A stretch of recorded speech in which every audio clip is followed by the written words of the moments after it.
इस वीडियो को काफ़ी ज़्यादा डिसलाइक्स आने वाले हैं, लेकिन एटलीस्ट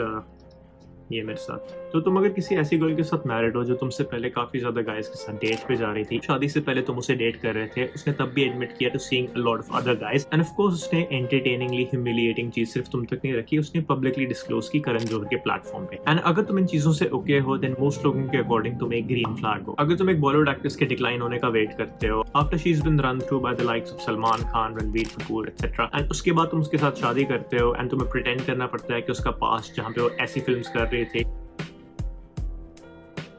एंड फिर ऐसी फिल्मों से दूर जाने के लिए ताकि वो कमर्शियली सक्सेसफुल हो जाए, वो एक ऐसे बंदे के साथ आए जिसपे क्रिमिनल चार्जेस हैं, जिसको सब लोग एक रेड फ्लैग क्रिमिनल एक बैड पर्सन कहते हैं। लेकिन अगर वो उस बंदे के साथ रहेगी 3-4 साल और उसके बाद एक और बंदे के पास जाएगी जिसने पब्लिकली बाकी एक्ट्रेसेस को चीट किया हुआ है, एंड अल्टीमेटली सबके बाद अगर वो तुम्हारे पास आएगी एंड तुम उसे हैप्पीली एक्सेप्ट करोगे, देन पूरी दुनिया तुम्हें सेलिब्रेट करेगी as a green flag. And lastly, अगर तुम दुनिया के ग्रेटेस्ट क्रिकेटर हो, इस एरा के बेस्ट बैट्समैन हो, arguably the greatest ODI batsman of all time हो, and तुम्हारी वाइफ पैसों के लिए किसिंग सीन्स करे on screen in front of everyone, and not only kissing scenes करे, चलो एक हद तक मैंने वो माफ कर दिया, नॉट रियली बट कर दिया, बट वो खुद एक फिल्म प्रोड्यूस करे जिसमें काफी ज्यादा इंटीमेट किसिंग सीन है, एंड फिर तुम ट्विटर पे जाके उसके वर्क को, उसकी फिल्म को, उसकी एक्टिंग को, उसकी परफॉर्मेंस को प्रेज करो पब्लिकली, देन तुम एक ग्रीन फ्लैग हो। तो इन 3 काफी ज्यादा पॉपुलर एग्जाम्पल्स से हमें क्या पता चलता है, क्योंकि ये रिप्रेजेंटेटिव है of what people specially women describe a green flag to be. What do we learn from it? तो इस चीज से पता चलता है कि ग्रीन फ्लैग की डेफिनेशन बेसिकली है a man who doesn't really hold a woman accountable, who doesn't really believe in leading the relationship, who believes in feminism, who thoroughly ignores a woman's past,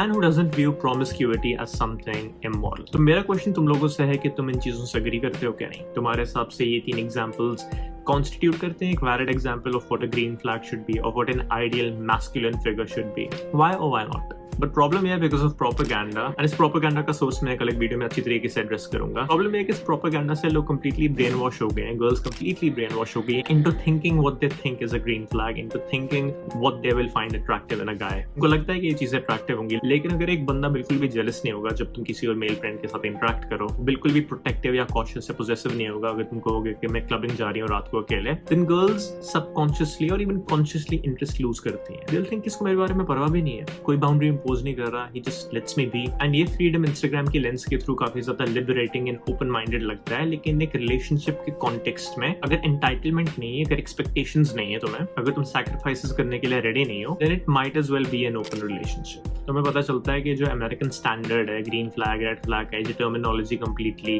परवेड कर गई है हम लोगों की consciousness को, हमारे डायलॉग को, हर जगह इसकी यूजेज काफी ज्यादा कॉमन हो गई है। कोई भी बंदा traditionally masculine traits even remotely exhibit करता है, he is instantly labelled a red flag, whereas a guy who allows his girlfriend or wife to have male friends, who allows her to go clubbing, who is completely okay with the idea that she slept with loads and loads of men prior to the relationship, that is a green flag. क्योंकि जितनी भी girls in चीजों को देख रही होती हैं on television or Instagram or whatever, they feel personally validated through that guy accepting her past. And अगर वो नहीं करता, अगर वो लाइन ड्रॉ करता है, अगर वो बाउंड्री एस्टैब्लिश करता है, then they feel personally attacked. And इसलिए फिर वैसे बंदों को टेट फैन बॉय या इंसेल या फिर ऐसे नाम दे देती हैं। चलो ये मेरे 2 cents इस टॉपिक पे,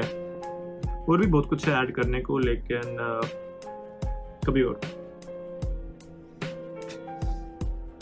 The shit test is basically they're constantly trying to mold you into someone that they would cheat on, and the shit test is to not always bend to their will,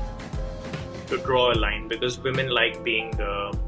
told no to, क्योंकि उनको convey होता है ना subconscious level कि यार इस बंदे की कोई स्पाइन है, मतलब he doesn't just let me walk all over him. अगर वो इस मोमेंट में पिस ऑफ हो जाए, they'll respect you for at least having a core set of values that you won't deviate from.